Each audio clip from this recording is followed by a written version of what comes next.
మీరు వెళ్ళి వాళ్ళ పేరెంట్స్ తో మాట్లాడడం అది జరిగిందా? లేదు, నేను ఎవరిని కలవలేదు. మరి మీరే అట్లా నిర్ధారించేసుకున్నారు కదా? నిర్ధారించుకోవడం అంటే వాళ్ళు చెప్తున్నారు కదా, వాళ్ళ నాన్న చెప్పాడు వీడియోలో, మా పాప కేవలం చర్చిలకు వెళ్ళి ప్రార్థన వల్లనే చనిపోయిందండి, దీనికి కారణము ఆ చర్చ్ ఆ పాస్టర్ అని చెప్పేసి వాళ్ళ నాన్నే చెప్పారు. వాళ్ళ అమ్మ కూడా ఇలాగా చర్చికి తీసుకెళ్తే నయం అవుతుందని చెప్పి నేను చర్చికి తీసుకెళ్ళానండి, పాస్టర్ మాట నమ్మే డాక్టర్ కూడా చెప్తున్నారు.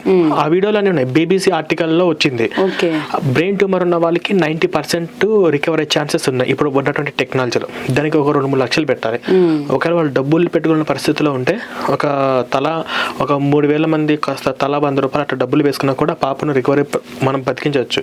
కానీ ప్రార్థన ద్వారా తగ్గిపోతాయి అని నమ్మించి చర్చికి తీసుకెళ్లారు. ఇంకో విషయం ఏంటంటే, మొత్తం యావత్తు క్రైస్తవ పాస్టర్లందరి వైఖరి అలాగే ఉంటుంది. మేము ప్రేయరాలతో ప్రార్థనతో మేము రోగాలు తగ్గిస్తాము, స్వస్థతలు చేస్తాము అని చెప్పి స్వస్థత సువార్త మహాసభలు అని చెప్పేసి పెద్ద పెద్ద కూటమిలు ఏర్పాట్లు చేసుకుని అప్పటికప్పుడు వీల్ చైర్ మీద వచ్చి పాస్టర్ ప్రార్థన చేయగానే లేచి పరిగెత్తినట్టు ఇవన్నీ ఉంటున్నాయి.